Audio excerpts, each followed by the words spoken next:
રાજ્યના શિક્ષણ વિભાગે મધ્યાહન ભોજન યોજનામાં કર્યો ફેરફાર. રાજ્યના 38.50 લાખ વિદ્યાર્થીઓને પીરસવામાં આવતી સુખડી બંધ કરી વધુ પોષણયુક્ત વિકલ્પ તરીકે શ્રી અન્ન સુખડી આપવામાં આવશે. આ મિલેટ સુખી આપવાને બદલે સુખડી યોજનાને બંધ કરી દેવામાં આવી છે. ફિટ ઇન્ડિયા મુવમેન્ટને ધ્યાનમાં રાખી અને લેવાયેલા આ નિર્ણયનો મુખ્ય ઉદ્દેશ્ય બાળકોના પોષણ, સ્વાસ્થ્ય, જીવનશૈલીને પ્રોત્સાહન આપવાનો છે.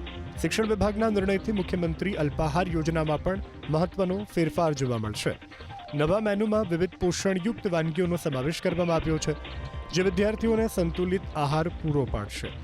નવા મેનુ મુજબ વિદ્યાર્થીઓને હવે સોમવારે મગ ચાટ, મંગળવારે વેજીટેબલ પૌવા, બુધવારે મિક્સ કઠોળ ચાટ, ગુરુવારે શ્રી અન્ન સુખડી, શુક્રવારે વેજીટેબલ ઉપમા અને શનિવારે વેજીટેબલ પૌવા પીરસવામાં આવશે. રાજ્યના શિક્ષણ વિભાગે મધ્યાહન ભોજન યોજનામાં કર્યો ફેરફાર.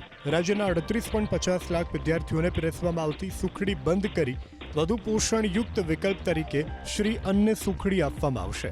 આ મિલેટ સુખી આપવાને બદલે સુખડી યોજનાને બંધ કરી દેવામાં આવી છે. ફિટ ઇન્ડિયા મુવમેન્ટને ધ્યાનમાં રાખી અને લેવાયેલા આ નિર્ણયનો મુખ્ય ઉદ્દેશ્ય બાળકોના પોષણ, સ્વાસ્થ્ય, જીવનશૈલીને પ્રોત્સાહન આપવાનો છે. શિક્ષણ વિભાગના નિર્ણયથી મુખ્યમંત્રી અલ્પાહાર યોજનામાં પણ મહત્વનો ફેરફાર જોવા મળશે. નવા મેનુમાં વિવિધ પોષણયુક્ત વાનગીઓનો સમાવેશ કરવામાં આવ્યો છે, જે વિદ્યાર્થીઓને સંતુલિત આહાર પૂરો પાડશે.